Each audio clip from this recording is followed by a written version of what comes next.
Suri case register হৈছিলে white Jorhat PS case number 521 of 25 under section 331(4) 305 subsection A BNS और हे case संक्रांते एजन आसामी प्रीतम दत्ता 22 बছর तेव काइले रातिपुआ 3टा बजात अरेस्ट करी जोरहाट थाना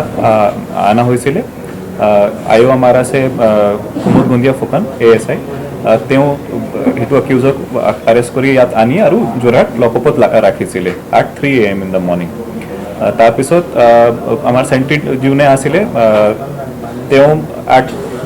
7:26 AM तेव खबर लले तेतिया हे आसामीजन कले जे तेव माने चा खुआ बिचारिছিলে और सेंट्रीजन माने चा हुदिबले साले जे बेलेग जिमान स्टाफ आसिले तेव लोक कले जे चा आनिब लागे और हे अक्यूजन हे हमें लकअपत जी बाथरूम आछे हे बाथरूम फाले गुजि गल तार पिছত आको आमार Sentry at 7:38 AM Jetia check करिले तेतिया तेव माने लकअपत नासिले तो तेव लकअपत हुमाय भितरत गल बाथरूमत चेक करिले बाथरूमत तेव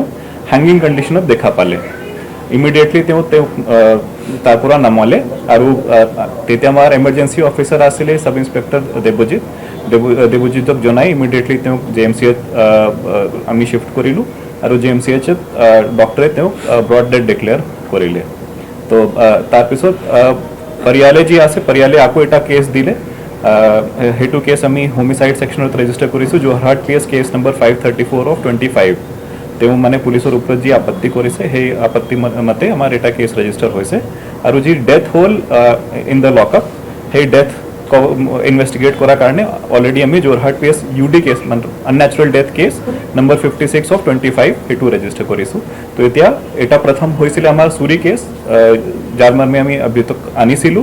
तार पिছত आमार होल UD case after the death और परियारे जी केस दिसे हे केस ऑलरेडी आमी रजिस्टर करिसु हे केस होल Jorhat PS case number 534 of 25 और हे केसवर इन्वेस्टिगेशन जी इंडिपेंडेंट आयोग दिया जाए तो आमी आईजीपी सरक रिक्वेस्ट करिसु सारे एडिशनल एसपी शिवसागरक दिसे और काइली आमार एफएसएल टीम आही यात गोटेखिनि लॉकअप जी पीओ आसे हे पीओ तो साई गोल तेम लोके वीडियो रिकॉर्डिंग करिसे पोस्टमार्टम जी आसे postmortem as per NHRC guideline हेतु पैनल ऑफ 3 डॉक्टर्स तो 3टा डॉक्टर पोस्टमार्टम करिबो हे कारणे पोस्टमार्टम आजी होबो अंडर वीडियोग्राफी पोस्टमार्टम रिपोर्ट आमी हुनकाले पाई जा बाकी एज पर एनएचआरसी जिमान प्रोसेस आसे हे प्रोसेस आमी करि आसु डिटेल्ड इन्क्वायरी कारणे additional SP headquarter already report बनाई आसे आजी भितर आमी हेतु रिपोर्ट पाई जा मैजिस्ट्रियल इन्क्वायरी कारणे आमी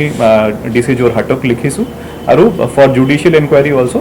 we will write to the judiciary तो जुडिशियल इन्क्वायरी होबो मैजिस्ट्रियल इन्क्वायरी होबो ऑलरेडी एटा क्रिमिनल केस आमी रजिस्टर करिसु आमार यूडी केस चलि आसे और पुलिसर जी इन्क्वायरी आसे हेतु एजन आमार एडिशनल एसपी करि आसे परियार आईसी भोगदोई तेर ऊपर अभियोग करिसे जे आईसी भोगदोई तेव मारधार करिले तेर एलिगेशन और जदि करा नै तेतिया माने तेर हे साथे हेतु सुसाइड करले हेतु तेर अभियोग तो हेतु आमी इन्वेस्टिगेट करे hanging in the bathroom of the lockup और जी वस्तु लइसिले हेतु कंबलर एटा नैरो स्ट्रिप तेव फाली लइसिले तेवर माने आमी जेतिया क्रिमिनल हिस्ट्री चाइसु 5टा केस आमी पाइसु माने सीसीटीएनएस जेतिया पूरा आरंभ होइसे तेतिया पूरा 5टा केस आगोर किसमान केस होबो पारे किंतु 5 cases are already registered against the accused mostly हेतु वस्तु तेवर माने सेम अक्यूज्ड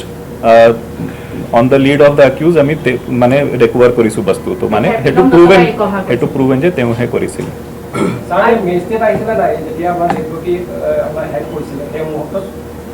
नहीं नहीं माने इमिडिएटली कॉन्स्टेबल नमाले और लगे लगे आमी जेएमसीएच पठालु एटू बिछना हिसाबे एटा कंबल दिया जाए माने लॉकअप भीतर बेड तो नहीं जदि आपना लोके साइज है लॉकअप भीतर बेड ना थाके अकल तलत एटा कंबल निसना माने बिछना हिसाबे दिया जाए আৰু পৰিয়ালে এটা কথা কৈছে যে শনিবাৰে নিশা 11:30 বজাৰ পৰা 11:45 ত তেখেতক গ্ৰেপ্তাৰ কৰিছিল ঘৰৰ পৰা উঠাই আনিছিল ভুগৱে ইয়াত সদৰত কেতিয়া আনিছিল ইয়াত আনিছিলে 3টা বজাত মাজতে তেও লোকে মেডিকেল কৰাই আনিছে তো মেডিকেল কলেজত গল তাৰ পুৰা মেডিকেল কৰাই ইয়াত আনিছিল 3-4 ঘণ্টা সময় সেই সময় লাগিলে আৰু ইয়াত যিজন ইমাৰ্জেন্সি অফিচাৰ আছিল তেওঁ সেই বিষয়টো ভুগৱে কৈছিল নে যে ইয়াত যি সেই তেনেধৰণে আচাৰ নাই, নিয়মত কৈ দিয়া হৈছিল সেইটো যি অফিচাৰ আনে তেওঁ ইমিডিয়েটলি চেণ্ট্ৰিক জনায়, চেণ্ট্ৰি ইমাৰ্জেঞ্চি অফিচাৰক জনায়, তো সেইটো প্ৰচেছ কৰা হৈছে। মানে আমাৰ যি আউটপোষ্টত আছে, আউটপোষ্টৰ যি CCTV আছে সেইটো চেণ্ট্ৰেলি চাৰ্ভাৰ নহয়, কিন্তু থানাত যিমান CCTV আছে সেই CCTV গুৱাহাটীতো ৰেকৰ্ড হয়, তো সেইটো CCTV টাম্পাৰিং কৰা চান্স নাই। সেইকাৰণে এটা আমাৰ SOP আছে যে ৰাতি যদি আমি অভিযুক্তক ৰাখোঁ সেইটো আউটপোষ্টত নাৰাখোঁ, থানাতে ৰাখোঁ। এতিয়া আপোনালোকৰ প্ৰাথমিক তদন্তত কি ওলাইছে, মানে তেওঁ আপোনালোকৰ সুইচাইড কৰিছে নে মানে হ্যাঙ্গিং কণ্ডিশ্যনত পোৱা গৈছে, আৰু ডক্টৰে যি ইনকুৱেষ্ট ৰিপৰ্ট আমি পালোঁ তাত যি ইঞ্জুৰি মাৰ্ক আছে সেইটো লিগেচাৰ মাৰ্কে আছে, তাৰ বাহিৰে যিমান ইঞ্জুৰি মাৰ্ক আছে সেইটো পুৰণা ইঞ্জুৰি মাৰ্ক আছে, নতুন ইঞ্জুৰি মাৰ্ক পোৱা নাই, লিগেচাৰ মাৰ্ক আমি পাইছোঁ। বাকী আমাৰ ইনভেষ্টিগেশ্যন চলি আছে, PM ৰিপৰ্ট পিছত আমি ভালকৈ ক'ব পাৰিম। নাই, FIR ৰেজিষ্টাৰ হৈছে, তো সেই FIRত তেওঁৰ নাম আছে।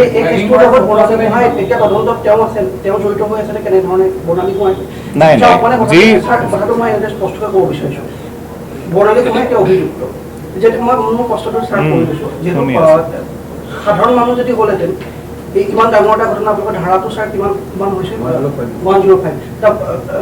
সেই ধাৰাটোত অন্য হোৱাহেঁতেন ইতিমধ্যে তেওঁৰ বিৰুদ্ধে ব্যৱস্থা গ্ৰহণ কৰিলেহেঁতেন, এৰেষ্ট কৰিলেহেঁতেন, সাধাৰণ যদি মানুহ হ'লহেঁতেন। আৰক্ষীৰ ক্ষেত্ৰত আইনখন বেলেগ নেকি?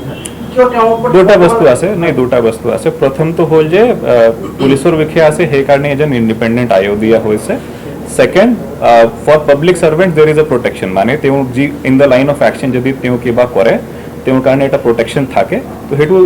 ইনভেষ্টিগেট কৰি যদি তেওঁৰ কিবা ভুল আছে তেওঁক এৰেষ্ট কৰা যাব, কিন্তু যদি ভুল নাই তো যেনেকৈ একশ্যন ল'ব লাগে এনেকৈ আমি একশ্যন লওঁ। আৰু তেওঁ ছাৰ পষ্টমৰ্টম ৰুমত তেতিয়া তেওঁ গৈছে, তেতিয়া অভিযুক্তগৰাকী আকৌ পষ্টমৰ্টমত তাত তেওঁৰ দায়িত্ব কেনেকৈ পালে? আমি পাইছোঁ মানে ভিতৰত পষ্টমৰ্টমটো এতিয়ালৈকে হোৱা নাই, পষ্টমৰ্টম আজি হ'ব, কালি মানে এজ এ পুলিচ অফিচাৰ তেওঁ থাকিব পাৰে, কিন্তু সেইটো পষ্টমৰ্টম তেওঁ ইনফ্লুৱেঞ্চ কৰিব নোৱাৰে, যিহেতু তিনিটা ডক্টৰ এটা পেনেল থাকে আমাৰ, তিনি ডক্টৰে সেইটো panel of 3 doctors do the postmortem, তো সেইটো কোনো পদ্ধতি কোনে ইনফ্লুৱেঞ্চ কৰিব নোৱাৰে। ছাৰ একচুৱেলি মানে পাব্লিকৰ মাজত যিটো কথা পিছৰ বিষয়া হোৱাৰ কাৰণে তেখেত হাৰি যাব নেকি, তেনেকুৱা ধৰণৰ কথা বতৰা? যদি তেওঁ ভুল কৰিছে, মানে তেওঁ যদি মাৰধাৰ কৰিছে আৰু তেওঁ মানে বাই assault যদি ডেথ হৈছে, definitely we will take action. আৰু সেইকাৰণে ইণ্ডিপেণ্ডেণ্ট আয়োগ দিয়া হৈছে, মানে যোৰহাটৰ দিয়া নাই, শিৱসাগৰৰ পৰা এডিশ্যনেল SP দিছে, যে যদি আপোনালোকে ভাবে যে ইয়াত যদি এডিশ্যনেল SP মই দিওঁ মই ইনফ্লুৱেঞ্চ কৰিব পাৰোঁ বা কোনোবা ইনফ্লুৱেঞ্চ কৰিব পাৰে, সেইকাৰণে বেলেগ এটা ডিষ্ট্ৰিক্টৰ পৰা এডিশ্যনেল SP ৰেংক এজন অফিচাৰ দিয়া হৈছে, তেওঁ ভালকৈ ইনভেষ্টিগেট কৰিব আৰু তদন্তত আহিব। নাই, FIR ৰেজিষ্টাৰ হৈছে, FIR মতে যি এভিডেঞ্চ পায়, মানে আমি basically we don't go by hearsay, we go by evidence, তো যেনেকৈ আমি এভিডেঞ্চ পাওঁ সেই এভিডেঞ্চ মতে ইনভেষ্টিগেশ্যন হ'ব, আৰু যাক যাক শাস্তি মানে এজ পাৰ এভিডেঞ্চ যাৰ যাৰ আগেইনষ্ট আমি পাওঁ তেওঁ আগেইনষ্ট মানে চাৰ্জশ্বিট দিয়া হ'ব।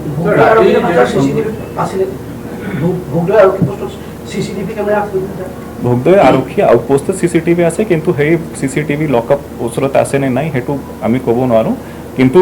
যদি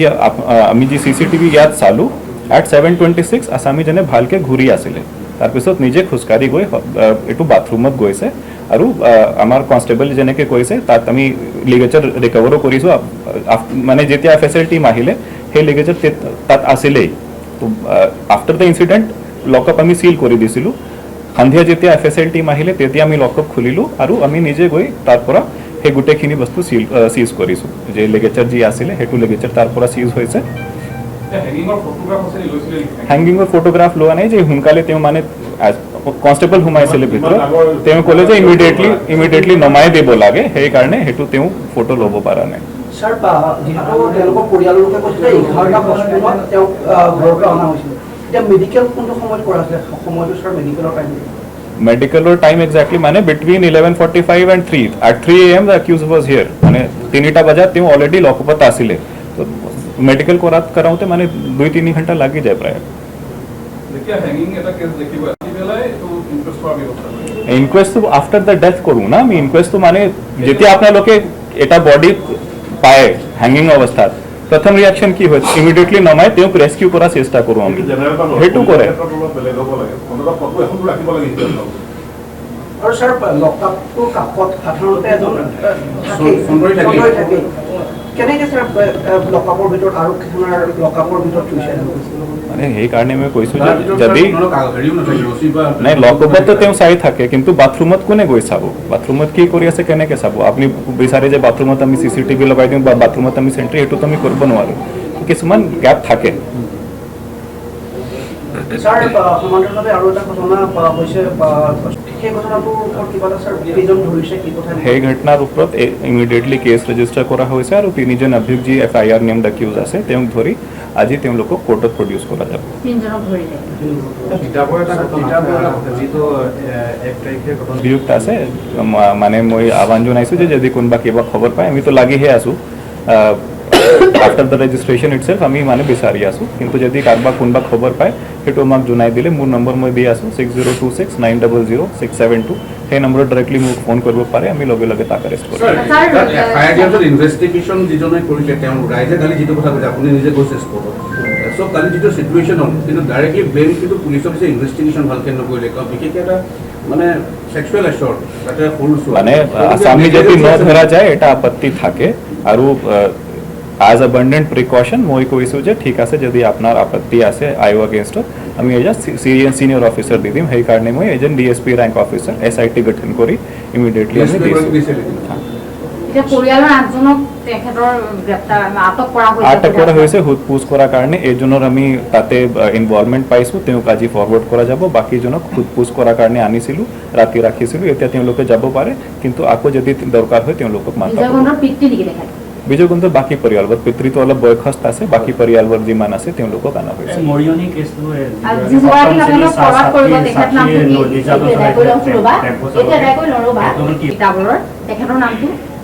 তেখেতৰ নাম আমি আপোনাক জনাই দিম বাকী যিমান পুৰণা কেছ যি এইটো কিশোৰৰ হৈছিলে সেইটো আপোনাক জনাই দিম মই তেওঁ মানে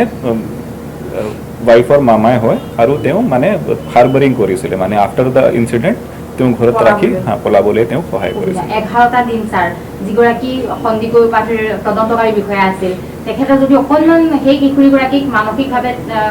মানে অলপ তেওঁক কাউন্সিলিঙৰ ব্যৱস্থা কৰিলে কাউন্সিলিং CWC কৰে আমাৰ CWC আমাৰ কাউন্সিলিং কৰে আৰু সেইটো কেছত মানে ছোৱালীগৰাকী নিজৰ পৰিয়ালৰ লগত আছিলে নৰ্মেলি যদি পৰিয়ালৰ কোনোবা ইনভলভ হয় তেতিয়া সেইটো বেছি দৰকাৰী হৈ যায় আমি তেওঁক তেতিয়া ওৱান ষ্টপ চেণ্টাৰত ৰাখোঁ আৰু কাউন্সিলিং দিওঁ কিন্তু সেইটো কেছত পৰিয়াল একেবাৰে ইনভলভ নাছিলে আৰু পৰিয়ালৰ লগত ছোৱালীজনী সুৰক্ষিত আছিলে সেইকাৰণে কাউন্সিলিং মানে IO is not qualified to do that CWCৰ কোৱালিফাইড কাউন্সিলৰ থাকে তেওঁলোকে দিয়ে তো তেওঁলোকৰ কাম সেইটো কিন্তু সেইটো কেছত প্ৰথম যি অভিযুক্ত আছিলে মানে যি চালকগৰাকী আছিলে লগত তেওঁকতো সেইদিনাহে এৰেষ্ট কৰা হৈছে কিন্তু মূল অভিযোগ যে পলাতক হৈ আছে তাৰ ওপৰত আমি লাগি আছোঁ আৰু মই ভাবোঁ যে সোনকালে আমি পাই যাম চেষ্টাটো আগৰ পৰা আমি কৰি আছোঁ ঠিক আছে চেষ্টাটো আমি আগৰ পৰা কৰি আছোঁ আৰু মানে ফৰ্চুনেটলি আৰু আনফৰ্চুনেটলি আমাৰ যি তাতে ছিনিয়ৰ অফিচাৰ আছে তেওঁ এতিয়া গুৱাহাটীত আছে for investigation of the other case তো সেইটো গেপ যি আছে সেইকাৰণে আমি তাতে এটা DSP দিছোঁ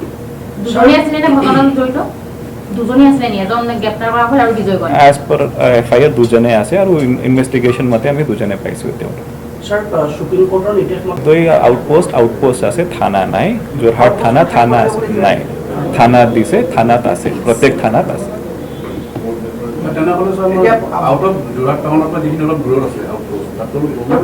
সেইকাৰণে ৰাতিৰ কাৰণে মই কৈছোঁ যে আমি আউটপোষ্টত নাৰাখোঁ আমি থানাত ৰাখোঁ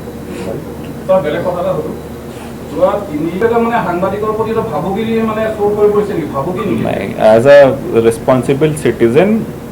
মানে উইটনেছ দিয়াৰ কাৰণে যদি মাতিছে সেইটোতো মানে আপুনি হেৰাছমেণ্ট হিচাপে ভাবে আমাৰ কাৰণে সেইটো আইনগত প্ৰক্ৰিয়া যি প্ৰথম ইনফৰ্মেণ্ট যোনে আছিলে আপুনি কৈ দিব যে ঠিক আছে মই দিব বিচৰা নাই তেতিয়া এভিডেন্সটো লাগে ঠিক আছে এভিডেন্সটো দিব লাগে প্ৰথম যোৰ পৰা মানে ইনফৰ্মেণ্ট হৈ গ'ল তো সেইজনে ইনফৰ্মেণ্ট হৈ গ'ল ইনফৰ্মেণ্টৰ তো আমি ষ্টেটমেণ্ট ৰেকৰ্ড কৰোঁই ঠিক আছে আৰু আমি নাই যদি বেলেগ পৰা আমি ইনফৰ্মেশ্যন পাই যাওঁ তেতিয়া আমি বেলেগৰ পৰা ল'ম কিন্তু যদি আৰু কিবা চ'ৰ্চ নাই আপুনিহি দিছে আপুনিহি অনলি ইনফৰ্মেণ্ট তেতিয়া আমি আপোনাক সুধিম তাৰপিছত আপোনাক যদি দিব নালাগে আপুনি কৈ দিয়ক যে ঠিক আছে মই দিব বিচৰা নাই ইমানে এইটো সাংবাদিকৰ প্ৰতি এটা ভাবুকি স্তৰ কৰিছে মানে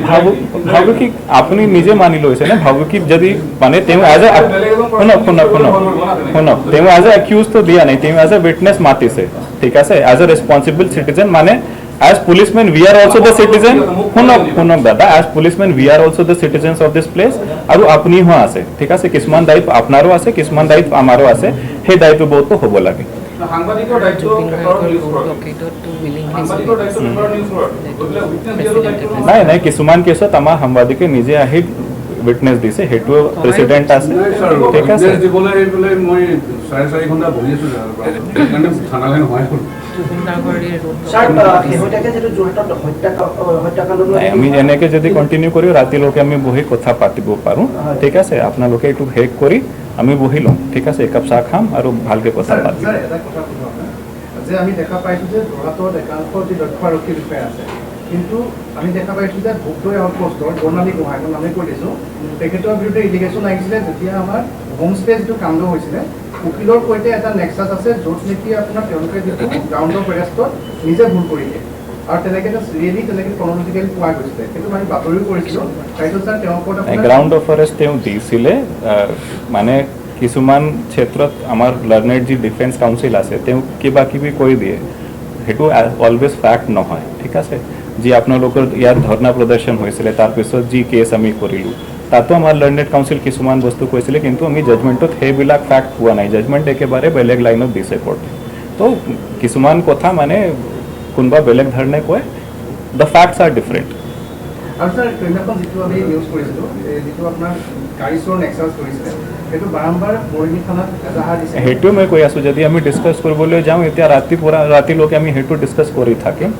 আজিৰ যি মেইন উদ্দেশ্য আছিলে সেইটো কেছত আমি আপোনাক জনাই দিলোঁ ছেকেণ্ড যি তিতাবৰৰ কেছ আছিলে সেইটো চেনচেশ্যনেল কেছ এতিয়া চলি আছে সেইকাৰণে সেইটো ডিটেইলছ আপোনালোকক দি দিলোঁ সেই দুটা কেছ ওপৰত আমাৰ এতিয়া প্ৰায়ৰিটি আছে বাকী যিমান আপোনালোকৰ অভিযোগ আছে সেইটো আমি বহি কথা পাতিব পাৰোঁ এতিয়া অভিযোগ মই নাপাওঁ কাৰণে একেলগে সুধিলে নাই সেইকাৰণে কৈ আছোঁ মইতো সদায় অফিচত থাকোঁ যোনে বিচাৰে ইমিডিয়েটলি আহি যাব পাৰে ঠিক আছে অকল এক মাহৰ কাৰণে যোৱা মাহৰ কাৰণে আমি অফিচত বহিব পৰা নাই ৰাস্তাতে থিয় হৈ আছোঁ আপোনালোকে জানে ঠিক আছে কিন্তু ৰাস্তাটো আপোনালোকে পাই যাব পাৰে মোক মই কাকো না কোৱা নাই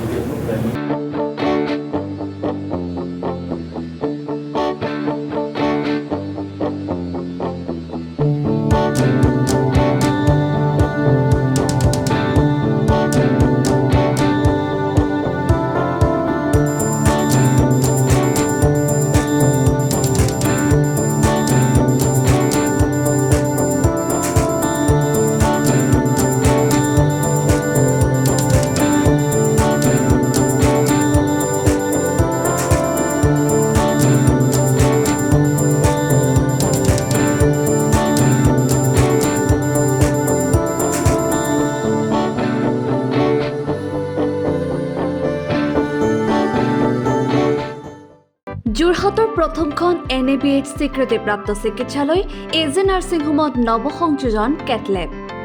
৯৬খন বিচনাযুক্ত neurology nephrology urology medicine OBSN gynaecology orthopaedics paediatrics cardiology প্ৰতিটো বিভাগৰে নিয়মীয়া OPDৰ লগতে ডায়ালিচিছৰ সুবিধাযুক্ত চিকিৎসালয়খনত সংযোজন কৰা হৈছে হৃদৰোগীসকলৰ বাবে অত্যাধুনিক কেটলেব য'ত মুখ্য চিকিৎসক হিচাপে আছে অভিজ্ঞ কাৰ্ডিঅলজিষ্ট ডক্টৰ গৌতম দাস আৰু তেখেতৰ সহযোগীসকল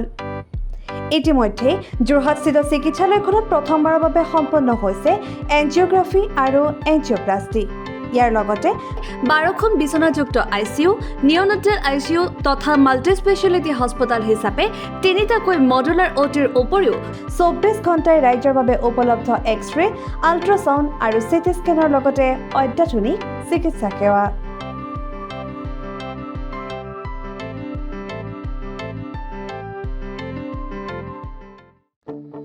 আপোনাৰ সপোনৰ ঘৰখন কেনে হ'ব আপোনাৰ সন্তান আৰু আপোনজনৰ সৈতে কেনেদৰে কটাব আপোনাৰ আজৰি সময় এই সকলোবোৰ সমস্যাৰ সমাধান লৈ শুভম গ্ৰুপে আপোনাৰ বাবে লৈ আনিছে আপোনাৰ সপোনৰ ঘৰখন 362টা ফ্লেটযুক্ত শুভম গাৰ্ডেনৰ সফল নিৰ্মাণৰ পাছতে 20 বছৰৰ ভৰসা 16টা প্ৰজেক্ট 28 লাখ বৰ্গফুটৰ সম্পূৰ্ণ নিৰ্মাণ আৰু 15 লাখ বৰ্গফুটৰ চলিত প্ৰকল্প নিৰ্মাণৰ অভিজ্ঞতাৰে যোৰহাটত শুভম গ্ৰুপে নিৰ্মাণ কৰিছে দ্বিতীয়টো প্ৰজেক্ট শুভম পাৰ্ক অত্যাধুনিক সা সুবিধাৰে নিৰ্মিত শুভম পাৰ্কত আপোনাৰ আৰু আপোনাৰ সন্তানৰ বাবে থাকিব club, badminton court, community hall, kids play area, splash pool আৰু জিম ক্লাব। প্ৰতিটো ব্লকত থাকিব 2.5 BHK, 3 BHK, 3.5 BHK ফ্লেট। লগতে থাকিব আপোনাৰ আৰু আপোনাৰ আপোনজনৰ প্ৰাপ্তিৰ সাহী। আজিয়ে বুক কৰক আপোনাৰ সপোনৰ ঘৰখন। যোগাযোগ কৰক 6003301010 নম্বৰত। আমাৰ ঠিকনা